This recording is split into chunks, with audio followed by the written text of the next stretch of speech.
Everyone, welcome back to my channel. तो आज हम करने वाले हैं रिका का वाइट चॉकलेट। तो इसको मैंने गर्म करने के लिए रख दिया है। तो बिफोर आप मेरी क्लाइंट के चेहरे पे हेयर देख लीजिए कितनी ज़्यादा ग्रोथ है। आप देख रहे हैं कितनी ज़्यादा ग्रोथ है। तो मैंने आपको पहले दिखा दिया है। तो इसके बाद हम क्या करेंगे, स्ट्रिप किस तरह से छोटे छोटे कट कर लेंगे ताकि आपको हेयर निकालने में आसान हो। तो गरम हमने हीटर रख दिया है यहाँ पे वैक्सिंग के लिए। तो इसके बाद क्या करेंगे, जो प्रीजल आती है वैक्सिंग की वो हमने लगा दिया है। उसके बाद मैंने यहाँ पे थोड़ा सा टेलकॉम यूज़ किया है। जिस डायरेक्शन पे आपकी हेयर है उसी डायरेक्शन पे आपको हेयर, अपोजिट डायरेक्शन पे आपको हेयर निकालना है, ठीक है। और हमेशा स्किन को पकड़ेगा।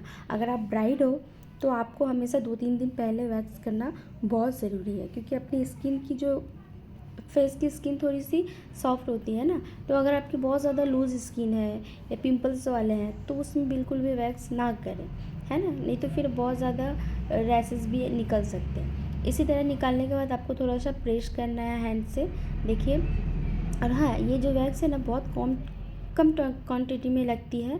आपको कम ही लेना है, ज़्यादा नहीं लेना है, और एक एक बार करके ही आपको लगाना है। मैंने यहाँ पे स्टील का स्पैचुला यूज़ किया है। आप चाहो तो लकड़ी का यूज़ कर सकते हो। सिर्फ आपको करने का तरीका होना पता चाहिए। और जब भी आप वैक्स लगाओ तो एक बार चेक कर लो कि वो ज़्यादा हीट तो नहीं है, ठीक है। तो इसी तरह से आपको निकालना है हेयर, ठीक ऑपोजिट डायरेक्शन से आपको हेयर निकालना है। और ये जो मेरी क्लाइंट है ना बहुत क्यूट है, बहुत ही अच्छी है, और मतलब हमेशा हंसती रहती है ना। तो आप इनको देखना किस तरह से हम कर रहे हैं, ठीक है। इस तरह से होने के बाद फिर अपर लिप्स पे भी हम आते हैं। ठीक उसी तरह मैंने क्या किया, अपर लिप्स के साथ भी लोअर लाइन भी ले लिया है। आपको जिस तरह से सुविधा होता है आप उस तरह से करना। उसके बाद देखिए मैंने यहाँ पे स्ट्रिप लेके ठीक उसके ऑपोजिट डायरेक्शन में निकाला है। ठीक उसी तरह आपको भी निकाल करना है। लिप्स के पास भी इसी तरह से आपको अच्छे से निकाल लेना है। तो ऐसे करके आपको धीरे धीरे करके आपको एक एक जहाँ भी आपको लगता है कि हेयर है वहाँ से आपको रिमूव कर देना है, ठीक है। फिर फोरहेड के पास क्या होता है ना, जब भी आप फोरहेड के पास करो ना तो आप अच्छे से ना पहले जो हेयर है ना उस पर आप बैंड लगा दो। नहीं तो फिर क्या है ना, वो इधर उधर 1-2 हेयर आते रहती है। तो आपको पहले अच्छे से बैंड लगा देना है। उसके बाद जो भी छोटे छोटे बेबी हेयर है ना उसके ऊपर आप क्लाइंट से पूछ कर ही आपको करना है कि वो निकालना है कि नहीं। आप अपने मन से मत निकाल देना, क्लाइंट से आप पूछ लेना कि आपको वो हेयर रखना है या निकाल देना है। तो मेरी क्लाइंट को उनको ज़्यादा ऊपर तक नहीं निकालना था, तो इसलिए उन्होंने जितना बोला हमने उतना ही निकाला। सेम उसी डायरेक्शन में आपको दूसरे चिक पे भी कर लेना है। तो इस तरह से ही आपको टेलकॉम लगाना है और उसी डायरेक्शन पे जिस डायरेक्शन में हेयर ग्रोथ है लगाने के बाद स्ट्रिप के हेल्प से आपको ऑपोजिट डायरेक्शन में हेयर को रिमूव कर देना है, देखिए। और स्किन हमेशा नीचे से थोड़ा सा आपको टाइट पकड़ना है और अपने हैंड को प्रेस करना है उस जगह पे, ताकि थोड़ा जो निकलने के बाद ना हेयर थोड़ी वहाँ से जैसे लगती है जलन टाइप की होती है, तो थोड़ा सा आपको हैंड वहाँ पे रखना है। देखिए इस तरह से आपको हल्के हल्के करके लगा लेना है वैक्स को, और आपको इस स्ट्रिप की हेल्प से रिमूव कर देना है।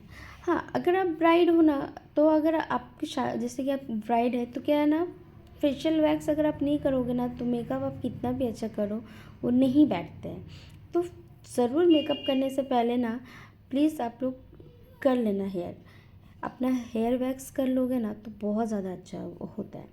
तो इसी तरह मेरी क्लाइंट ने बोला कि उनको गले के पास भी बहुत ज़्यादा हेयर थे, तो उन्होंने वहाँ तक भी बोला, तो हमने गले का भी किया, ठीक है। अगर आपके क्लाइंट के नहीं रहेंगे तो आप मत करना, लेकिन इनके थे तो हमने किया। ठीक उसी तरह से आपको निकालना है।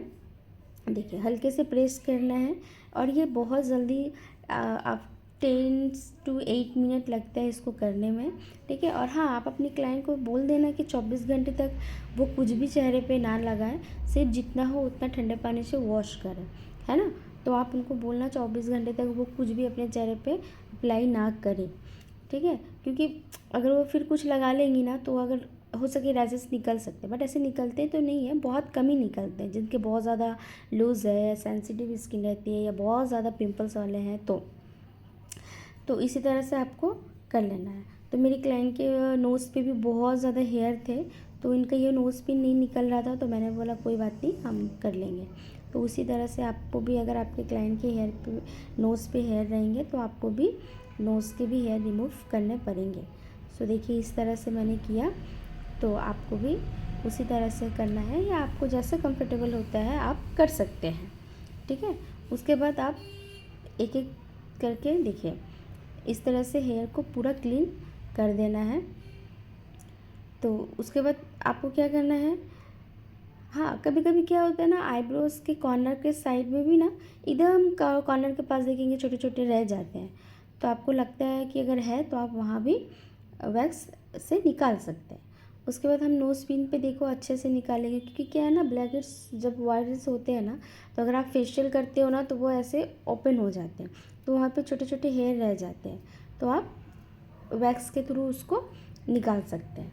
ठीक है, तो ठीक उसी तरह हम क्या करेंगे, अपर लिप्स भी कर लेंगे, जो आप जो मतलब साइड के जो अपर लिप्स में रह गए थे उसको भी हम अच्छे से क्लीन कर देंगे। तो देखिए आपको अच्छा लगता है, बस आप ये ख्याल करिएगा कि ज़्यादा कस्टमर को पेन ना हो। उसके बाद जो ऑयल है, मैंने वो ऑयल को यूज़ किया है, आप चाहे तो कोकोनट भी ऑयल यूज़ कर सकते हैं। ठीक है, यहाँ आफ्टर वैक्स के बाद ऑयल जो है मैंने वो यूज़ किया है। ऑयल लगाने के बाद मैंने थोड़े सा उसमें अच्छे से मसाज दिया है ताकि उनको थोड़ा अच्छा लगे। तो हल्के हाथ से, ज़्यादा प्रेशर नहीं देना है, बस हल्के हाथ से आपको मसाज कर देना है। ठीक है, ताकि जो भी उनको अगर कुछ पेन हो या कुछ वो थोड़ा सा उनको रिलैक्स फील मिलेगा। तो ये जो ऑयल है ना बहुत ही ज़्यादा स्मूथ रहती है, मतलब बहुत ज़्यादा सॉफ्ट रहती करती है चेहरे को। उसके बाद मैंने एक आइस क्यूब और के ठंडे पानी से थोड़ा सा उनको क्लीन कर दिया। ठीक है, आप नहीं भी कर सकते हो, पर मेरे को लगा इनको क्लीन कर देना अच्छा रहेगा, तो मैंने इनको क्लीन कर दिया अच्छे से। उसके बाद क्लीन करने के बाद क्या किया है, मैंने यहाँ पे अपना एरोमा का मैंने यहाँ पे एलोवेरा जेल यूज़ किया है। आप चाहो तो कर भी सकते हो और नहीं भी कर सकते हो। और उनके बाद मैंने एलोवेरा जेल यूज़ किया है, फिर थोड़े से मसाज भी कर दिया मैंने, जस्ट सर्कुलेशन मोशन पे एकदम सॉफ्टली हैंड से मसाज किया है, कुछ प्रेशर नहीं है यहाँ पे, एकदम हल्के हाथ से मसाज किया है मैंने। देखिए आप देख सकते हैं ना कि कितनी ज़्यादा उनके चेहरे में चमक है, ये लाइट नहीं है, वो रियल उनकी चेहरे की चमक है। तो ठीक इसी तरह से आपको मसाज करना है हल्के हाथों से, और उसको आपको अच्छे से मसाज करने के बाद आपको क्या करना है, थोड़ी देर के लिए सही उसको ड्राई होने देना है, और उसके बाद फिर आप उसको क्लीन कर सकते हैं। ठीक है, तो मैं आपको बोल रही थी ना मेरी ये क्लाइंट बहुत हंसमुख है, देखो इनके चेहरे पे। तो ये फाइनल रिज़ल्ट रहा। अगर मेरी वीडियो आपको अच्छी लगी तो प्लीज़ एक लाइक सब्सक्राइब ज़रूर करिएगा। Thank you.